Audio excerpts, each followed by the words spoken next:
Salve pessoal, tudo bem? Ralph Peter com vocês novamente, programa Livros em Revista, que vai ao ar toda quarta-feira às 19 horas pela nossa sempre querida BCC Television. Sempre tem firme propósito de levar até vocês um bom entretenimento, um elevado teor de cultura. Recebemos desta feita um ilustre visitante que já tem até crachá, já é a terceira ou a quarta vez que você vem aqui, João Monte, né? Já nem avisa, ele chega e fala, eu quero ir, está acabado e tal.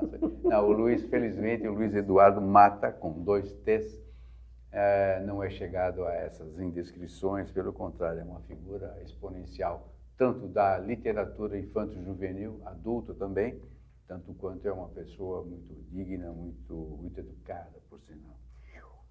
Estou falando de Luiz Eduardo Mata, já falei, né? Não precisa falar de novo, não. Consagrado e versátil. Versátil porque você escreve justamente para 3 camadas diferentes, assim, e quase que ao mesmo tempo, não? Simão me lembra. Praticamente, né? Porque o trabalho literário, por mais que a gente tente disciplinar, ele é muito caótico, né? Ele manda em você, né? O tempo todo. Agora mesmo eu estava vindo para cá, e estou com um caderninho de anotações ali, eu estava tomando nota de um livro que eu estou começando a escrever agora. E um livro juvenil, né? A ideia veio de repente, eu estou escrevendo outro, mas esse me capturou de tal forma que eu fui forçado a conciliar os dois. E eu vou ter que escrever esse livro rápido, senão ele me engole. Você quer se ver livre dele? Não, de jeito nenhum. Acho que ele quer, está me obrigando, assim, me dominou de uma forma. E as histórias vêm assim de enxurrada. Isso que eu ia te perguntar, aproveitando o ensejo. Como é que... Eu não sou escritor, você sabe disso.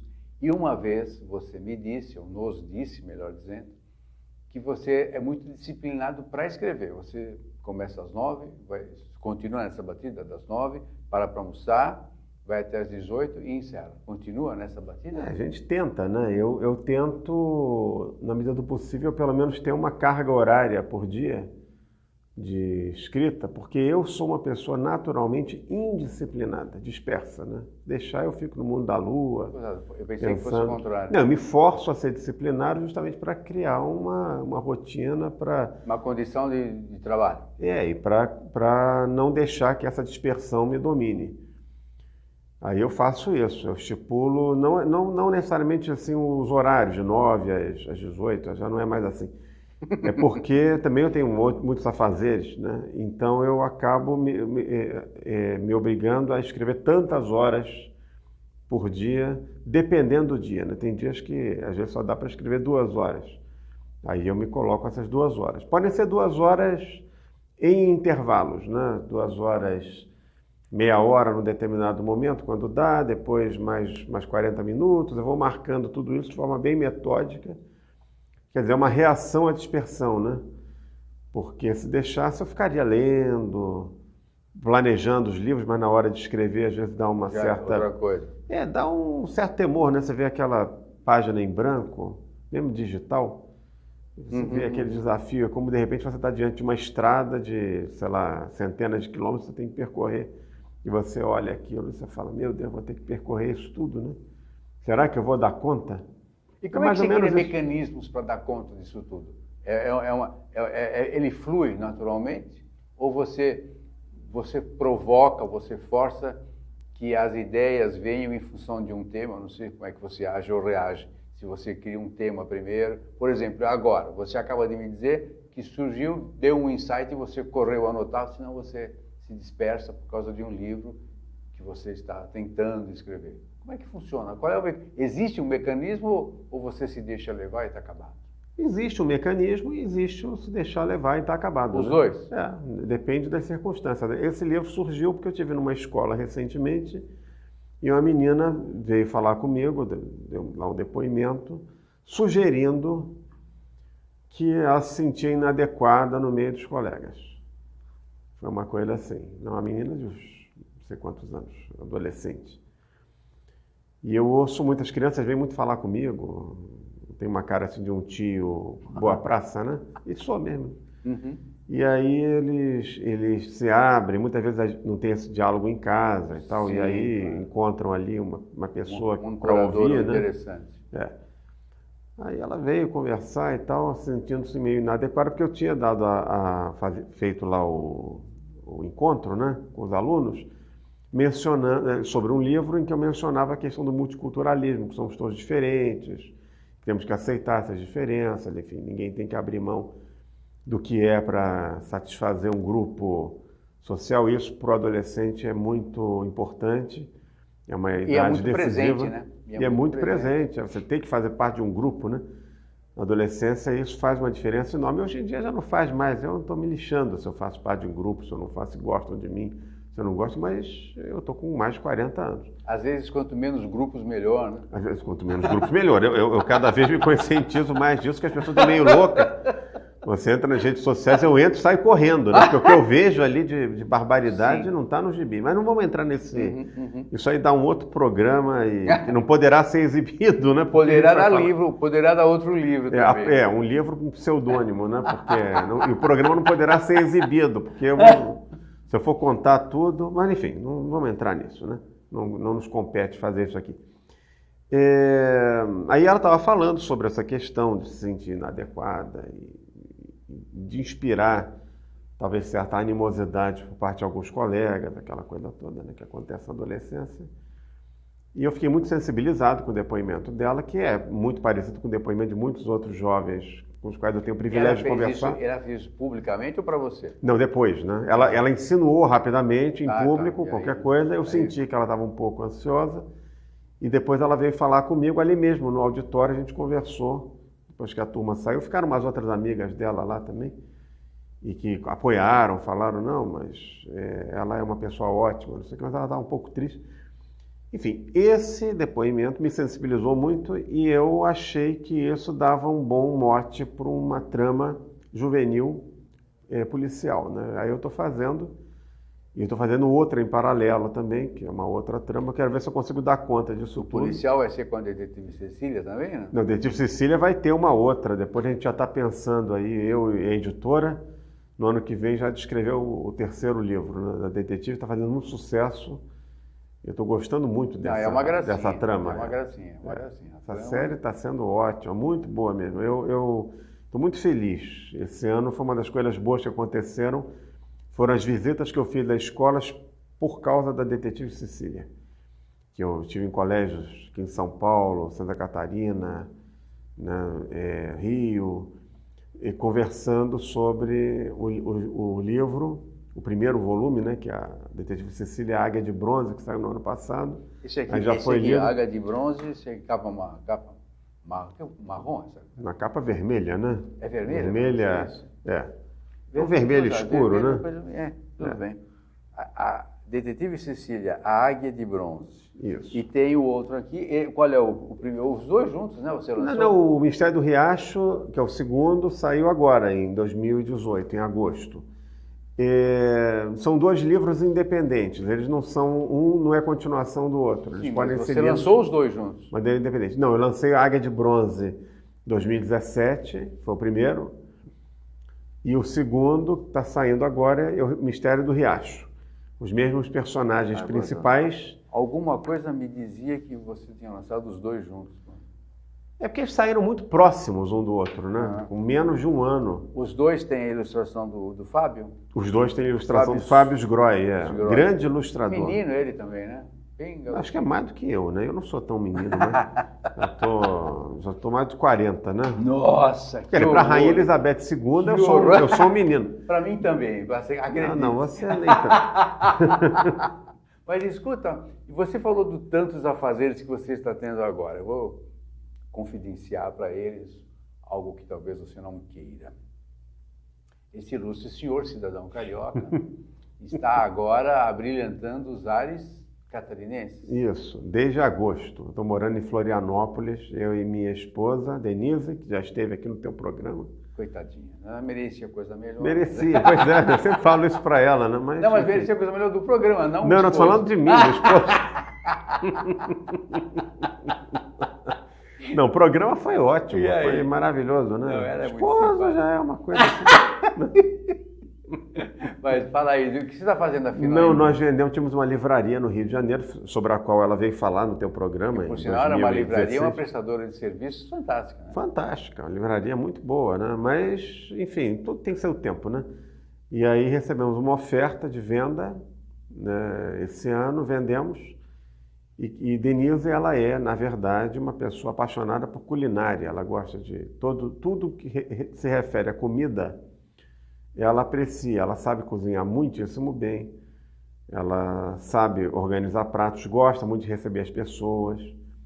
Então nós nos mudamos para Florianópolis para abrir lá um bistrô, café e livraria nos moldes daqueles que a gente estava habituado a frequentar no Rio. Chama-se Empório Dom Casmurro. Empório Dom Casmurro. Isso, E homenagem fica em que- ao Machado, né? Fica em que lugar lá de... Fica no centro de Florianópolis, próximo à Beira-Mar Norte, ao lado da Casa do Barão. É um lugar que o pessoal lá conhece, é uma casa antiga tombada, pertenceu ao Barão von Guggenheim, que morava lá. A casa foi tombada, foi aberta ao público, funciona lá, se eu não me engano, hoje uma agência bancária. E ao lado tem um centro empresarial, em cujo térreo nós instalamos o bistrô. Ele é Funciona que voltado horário? para a Casa Funciona do que Barão. horário? Funciona de segunda a sexta, de 10 às 19h30, e aos sábados, de 10 às 14h30. A gente serve almoço, Poxa. tem café, o café gourmet, um café excelente, assim, que você pode tomar sem açúcar, inclusive, porque ele é saborosíssimo, muito superior a esse café que a gente encontra no supermercado, né, para vender, que ele não é um café com uma torra tão escura. E aí, com isso, é um café que pode ser saboreado em toda a sua essência, né? Quem gosta de café realmente está apreciando lá. O movimento lá tá bom já. Você, pelo visto, você virou barista também. Não, eu virei por osmose, assim. Eu não virei barista porque Mas está se eu não tenho adequando especialidade. direitinho. Eu estou aprendendo, né? Eu ouço, né, o que Denise e as pessoas, os frequentadores lá que entendem de café falam e vou pegando aquilo. Estou reproduzindo aqui o que é dito ali o tempo todo. Só espero que essa nova atividade não nos roube o autor, né? Não, de jeito nenhum. Em cima do bistrô, no mezanino, tem uma sala lá que é a minha, onde eu fico escrevendo de olho lá embaixo. Tem uma janela interna que você olha para o movimento lá embaixo. Quando o movimento aperta muito, eu metodicamente faço uma pausa no que eu estou escrevendo, desço e vou lá dar uma mãozinha, ajudar a receber as Eu pessoas. não quero criar intriga no casal, mas ele falou que fica de olho sim, mas é no caixa. Eu não quero criar intriga. Não é no caixa, não, é no movimento ali para ver se tem muita gente. Porque às vezes o pessoal lá não consegue, pode não dar conta, enfim, quando o movimento é muito alto, aí eu desço para dar uma mãozinha. Sempre tem alguma coisa para fazer, né? Ajudar a servir, receber as pessoas. Uma xícara ou outra para lavar e tal. Também. Eu sempre lavei louça. Desde criança, eu fui educado, as crianças hoje são educadas de forma diferente, né? Na minha época, eu tinha que fazer minha cama lá quando eu ia para o colégio, eu lavava a louça, final de semana sobretudo, né? A minha, pelo menos, eu lavava. Os netos fazem isso hoje ainda. Não, mas isso é importante fazer, Claro mas que eu vejo muita gente que não faz. Eu acho que é uma coisa educativa, bobagem. né? Isso ajuda a pacas. Ajuda no a próprio Claro. jovem, né? Não, Exatamente. até porque é um lance de solidariedade. Um lance que as pessoas não entendem, é um lance de pertencimento. Exato. Sabe? Bom, meu... E independência também, você dá independência Claro, para aquele claro. garoto. Você não saiu né? dia de amanhã, pô? Exato. Escuta, quanto tempo de carreira, Luiz? Esse ano fez 25 anos. 25 anos. Eu comecei com 18, eu estou com 43. 18 anos que publiquei o primeiro livro, né? Eu comecei a escrever aos 17. E como é que você já teve sucesso? Desculpe a pergunta. Foi um sucessozinho, assim, porque, bom, nós estamos falando do início dos anos 90, era tudo mais precário. Em 1993 não havia internet, não havia... Os meios de difusão que tem hoje. Não havia. Era tudo mais difícil. Você tinha que ir presencialmente às redações, levar o livro, né, para mostrar para as pessoas, ir às livrarias pessoalmente também para ver se o livro estava bem exposto. Eu tive a sorte de morar no Rio de Janeiro, que é uma cidade que tinha que é ainda hoje, né, um polo muito importante, cultural, de difusão, literatura. E naquela época também era, então isso me facilitou muito, né? Porque eu estava ali próximo às grandes redações, emissoras de TV e livrarias importantes, né? Estava perto também de São Paulo, que eu sempre vim com frequência, né? Tem 3 editoras importantíssimas em termos de Brasil no Rio de Janeiro. Tem. Que eu possa lembrar, sim? Tem outras também, né? Eu acho que tem mais até do que isso, né? Sim, mas não sei como é que está hoje, agora, né? Não, tá bem, tá. O Rio tá, nesse ponto, tá bem, né? Continua um lugar importante, né? De difusão de literatura. Sim. Cultural, né? E isso facilitou muito. Se eu tivesse começado, seguramente, num lugar mais afastado, teria sido mais difícil. O primeiro livro teve uma vendagem boa, assim, para os padrões de um primeiro livro, de um autor iniciante, menor de idade, que ele estava chegando na maioridade penal naquele momento, né? A civil, acho que é só aos 21, né? Uma coisa assim. É. E por uma editora muito pequena, sem grande distribuição, sem nada, o livro teve uma vendagem boa. Eu ganhei muitos leitores, perdi muitos também, porque o livro era ruinzinho, né? Então, certamente, muitas pessoas que leram aquele livro não devem ter querido ler nada meu depois, porque viram que eu não dava para coisa. Não consigo imaginar uma obra ruim tua, francamente. Era ruim porque era imaturo, eu era imaturo naquele momento. Eu era um garoto que não tinha maturidade de vida, nem literária, ainda não tinha lido, talvez o bastante. Não estou dizendo que um garoto de 18 anos, ou até menos, não seja capaz de escrever um bom livro. Às vezes é capaz. Mas eu não fui capaz. É uma coisa que eu reconheço, falo isso numa boa, sem problema nenhum. Mas eu tenho o maior carinho por esse livro, tanto que ele está lá no meu site. Eu não relego ele, não.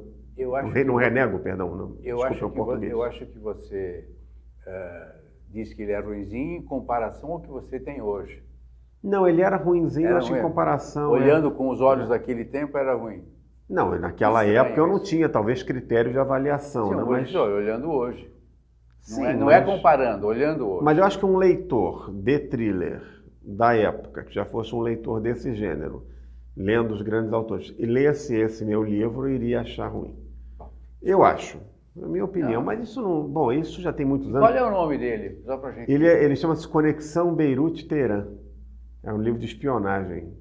Saiu, era 105, era um livro pequeno, até 153 páginas, uma coisa assim. Conexão Beirute-Teherã. Conexão Beirute-Teherã. Escuta, vamos falar um pouquinho dessas duas novas obras? Vamos, claro, recentes, com o né? maior prazer. Né? Então vamos lá, a Detetive Cecília você criou assim? Não, essa história é interessante, né? Eu tenho uma sobrinha, que é paulista, inclusive, que nasceu aqui em São Paulo, chamada Cecília. Ela hoje mora no Rio, filha da minha irmã. E Cecília é muito inteligente, sempre eu gosto muito dela. Menina ótima, assim, inteligente, boa, tem um coração bom e tudo. Mas ela, quando era muito menina, ela implicava um pouco com o fato de me ver sempre lendo. Quando eu vinha para São Paulo, ficava hospedado no apartamento deles lá eu ficava lendo muito, né, nas horas que eu tinha de lazer. Um dos meus lazeres é ler. E ela aparecia assim, falando, você fica lendo aí? Como quem diz assim, não está dando atenção para a gente. Lógico. E aí um dia eu fui ao supermercado lá perto, chamei ela para vir comigo e compramos lá umas coisas para casa lá e depois tinha uma livraria em cima, era um shopping. Fomos à livraria, aí eu olhei lá um livro para mim, então eu falei, vou levar um livro para Cecília. Ela estava comigo, eu peguei um livrinho, não me lembro o nome, uma capa cor-de-rosa assim, meio rosada, não me lembro, com uma menina detetive. Não me lembro qual era o nome, já tem muitos anos. Mostrei para ela, falei, Cecília, vamos levar esse livro? Aí ela fez uma cara assim, tudo bem, né? Foi condescendente. Foi condescendente. Chegamos no apartamento, sentei com ela lá para ler, e eu fui lendo para ela adorou. E ela, espertamente, percebeu, quando eu escolhi o livro, que havia um outro volume da mesma coleção e me fez comprar o segundo livro. Olha, e esse ela já leu sozinha. Aí queria o 3, falaram, o 3 não tem, Cecília, tem que comprar. Aí eu fui comprar outros livros também de meninas detetives, levei para ela já começou a ler, fez até crítica, assim, não, gostei mais da primeira do que da segunda, Muito a primeira é mais engraçada, quer dizer, ela tinha 9 anos nessa ocasião. Eu fiquei tão encantado com esse efeito, né, isso que se operou nela, que aí eu virei um dia para ela e falei, num ato de entusiasmo, eu falei, vou criar uma detetive para você. Vou escrever uma coleção. Prometeu, tem que cumprir. E escrevi. O livro saiu ano passado, Detetive Cecília e a Águia de Bronze, e se eu observar aqui, a personagem principal, que é a Cecília, ela é... Qual câmera que eu posso mostrar? Essas duas aqui. Ela foi, o ilustrador Fábio Sgroy, eu mandei uma foto da Cecília para ele, por intermédio da editora, e ele, com todo o seu talento, que ele é um grande ilustrador, estou muito feliz dele estar ilustrando essa coleção, ele reproduziu a Cecília muito fielmente, a imagem e semelhança da Cecília da vida real. Parece uma menininha travessa mesmo. E com o cabelo assim, ela tem um cabelo meio castanho claro, compridinho. Então, esse aqui está um pouquinho diferente, né? É a mesma coisa, não, ele é a mesma. Talvez é só o entorno aqui que está vermelho aqui, aí azul, aí dá um efeito diferente. E aí eu escrevi esse primeiro livro e fez muito sucesso. A Cecília foi ao lançamento lá no Rio com a lupa, eu dei uma lupa lá para ela, ela levou. E ela já estava com 14 anos. Não deu cachimbo para menina, não, né? O quê? Pelo amor de Deus. Não. Até porque não cabe, né? Nem tem cachimbo lá em casa, nem nada. E aí, esse ano, no lançamento do segundo livro, do Mistério do Riacho, ela foi Cecília de novo com a lupa, participou. Eu fico muito feliz dela estar participando, eu gosto muito dela. E essa série também é uma forma assim, de fazer uma homenagem ao ato da leitura, né?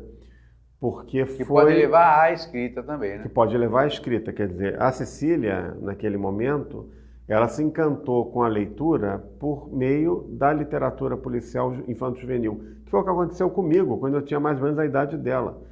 Quando, na escola, a minha professora de língua portuguesa adotou um livro policial do Ganymede José, que também fazia parte de uma coleção chamada Inspetora, na 4ª série, naquela época que hoje é o 5º ano, que vale o 5º ano hoje. E esse livro foi que me despertou para o prazer da leitura. Eu tinha 10 anos. E isso funcionou, porque até hoje, eu estou com 43, você vê que, né, todos os dias lendo... Te manteve profícuo. Agora, eu só manuseei, só li o Mistério do Riacho. Não tenho como... Vamos falar dos dois rapidinho, já estamos encerrando. Vamos. Olha, eu achei esse Mistério do Riacho muito oportuno. Não sei o que é a Águia de Bronze. Não tenho o enredo, nós não tivemos tempo nem de conversar sobre ele. O Mistério do Riacho... Eu achei muito legal. Ele fala sobre ele começa com a notícia de que os pássaros, toda a fauna em torno do riacho que banha o condomínio em que a Cecília e seus amigos moram, esses animais amanheceram, estão morrendo, né? Os animais ali do riacho estão morrendo. E estão se deteriorando, enfim, está um cheiro terrível, né, no condomínio, uma coisa horrorosa, e descobrem que eles estão morrendo por causa do plástico, que está sendo descartado de forma irresponsável e esse plástico está matando os animais. Esse fato, né, que é narrado na ficção, ele foi inspirado em coisas da realidade, reportagens que eu assisti, que me deixaram barbarizado, assim, muito, quase sem chão, nos oceanos, os pássaros e peixes morrendo com os estômagos entupidos de materiais plásticos. Que o plástico ele leva séculos para se degradar na natureza, e muitos são coloridos, tampinhas, né, de garrafas, chama atenção, vão lá. Então, algumas cenas chocantes que eu vi, vídeos e fotos do corpo dos animais todos apodrecidos e o plástico no estômago deles intacto. Quer dizer, eles morreram por causa daquilo, intoxicados, né, com essa matéria. Intoxicados, alguns não respiram, né? Estão asfixiados, Exato. né, sufocados. Né, é uma ameaça muito grande, sobretudo se a gente imaginar que o descarte de plástico ele é diário, cada vez mais, né, tudo é feito, a maioria das coisas é feita de plástico, e a natureza não vai comportar esse descarte infindável, né, e cada vez maior. Existem ilhas de plástico nos oceanos, isso é uma coisa muito grave, sobre a qual pouco se fala, eu acho. Deveria se falar mais. Bom, aí tem uns interesses econômicos. Escusos, diria, né? Porque irresponsáveis. As mesmas pessoas que gritam sobre o aquecimento global deveriam também falar sobre a questão do plástico, né? Que é uma coisa muito grave que pode realmente acabar com o planeta, sufocar, asfixiar o planeta. E esse tema, eu não sou muito de pegar temas e colocar no livro, mas é um tema que me preocupa muito e eu resolvi, quando a editora me convidou para escrever o segundo volume, tocar nesse assunto, claro que dentro de um enredo policial. Eles vão investigar, a Cecília e os amigos dela vão investigar esse caso. Quer dizer, eu não trato desse tema de uma forma didática no livro, porque senão ia ficar um horror, né? Literatura com didatismo, eu tenho seria mais um livro alergia. Mais um livro seria, aí vira um livro didático, não é um livro literário, né?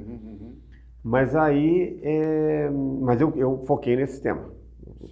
Quis a criar. substância está aí. Quis criar e ele fica bem claro, né, fica bem claro para o leitor que esse é um tema importante que todos nós temos E o legal é que observar. Imbuiu toda a turminha, né? E todo o condomínio se mobiliza com aquilo. Claro. Existe, claro, tem um sequestro logo no começo do livro, que não é só a questão do plástico, existe interesse realmente por trás daquilo. Então, eles vão investigar isso, né? Não é simplesmente investigar quem está poluindo o riacho, ou se isso foi um acidente, ou se foi uma coisa proposital. Não, existe uma conspiração por trás disso, né? Existem conspirações com um fundo econômico por trás disso. E eles vão investigar uma coisa mais cabeluda, né?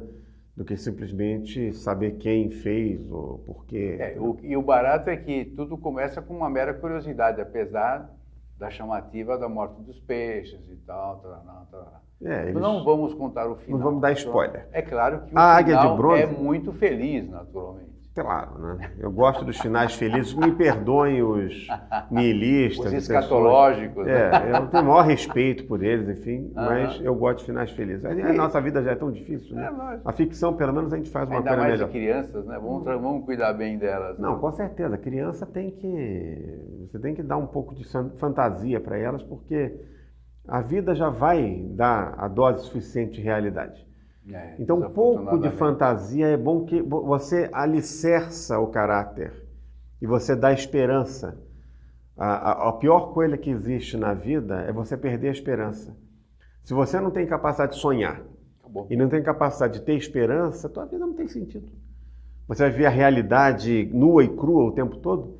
Não dá. Você tem que dar fantasia para as pessoas. Eu acho muito importante isso. A criança, principalmente. Mas é quase... hoje em dia...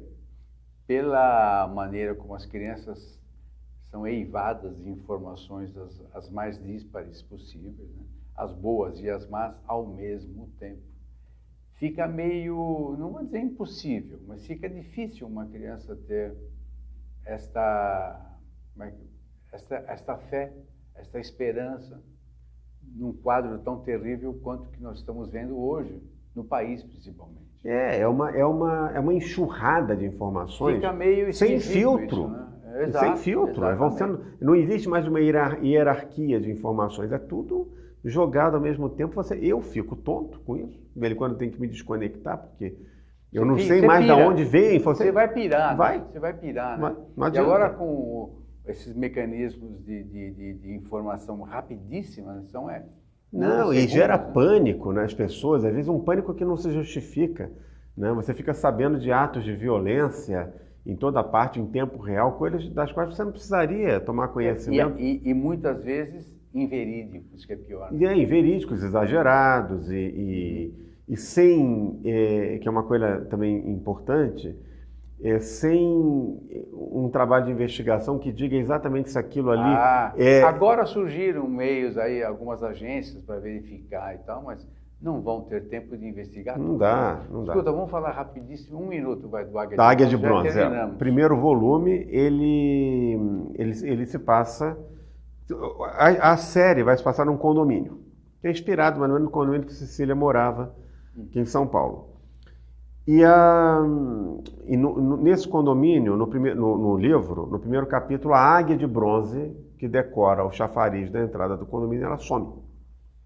E aí eles vão investigar, Cecília e seus colegas vão investigar a águia e descobrem que a águia guarda um segredo que interessa a alguém ali, um segredo...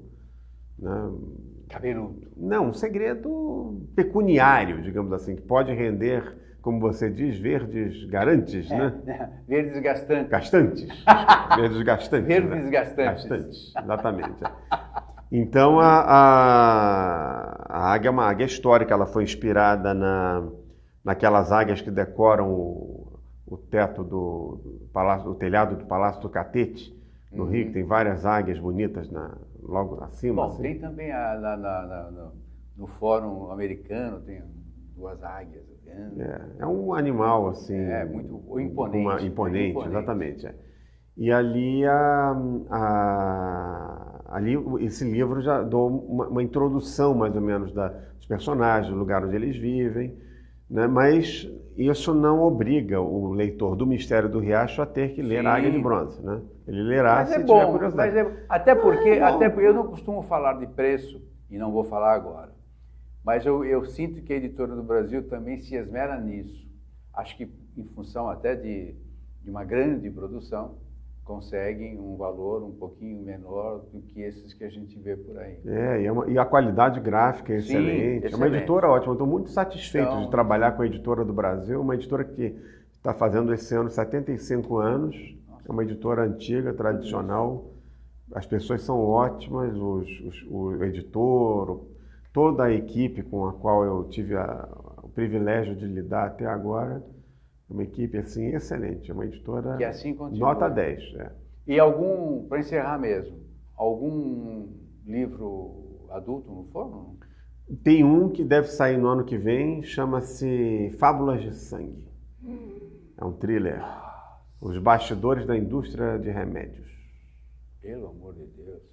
Esses caras vão querer te sequestrar. Acho que não. Por isso que você foi se esconder em Florianópolis? Não, mas lá tem laboratórios lá, né? Meu caro, brigadíssimo. Eu que agradeço. Mais uma vez você veio abrilhantar o programa com a tua simpatia, com a tua verve e principalmente com a tua inteligência, com a tua literatura voltada para que eu sou um ferrenho batalhador para o infanto-juvenil, para o infantil, principalmente, que eu acho que é aí que a gente vai palmilhar um bom adulto. Muito obrigado. Eu que te agradeço, você é sempre muito generoso em me receber aqui. É sempre um prazer enorme vir aqui. Da tua presença. E eu da sua. Né? Abração para a Denise. Obrigado, ela manda outro. E que vocês tenham muito sucesso nessa nova empreitada. Se Deus quiser. Acho que sim. Se mal conheço a Denise, deve ir para frente, porque ela é muito empreendedora. Né? Muito. Eu brinco com ela que enquanto não tiver fila na porta lá no Casa Lotada, de fila na porta, ela não vai ficar satisfeita. Valeu. Pessoal, Luiz Eduardo Mata, que sempre vem acomodar os nossos padrões aqui, é um cara fora de série, que sempre batalhou pelo infanto-juvenil, principalmente também na área adulta, e que sempre tem algo diferenciado e que, para a sorte da editora do Brasil, né, está sempre levando os seus livros ao mercado. E bastante. Bastante, é verdade. Nossos agradecimentos eternos à nossa equipe técnica, Maria Estela Guedes, que através do seu site www.com nos abre todas as portas e janelas do universo lusófono. Pessoal, obrigadíssimo. Até a próxima. Tchau, tchau.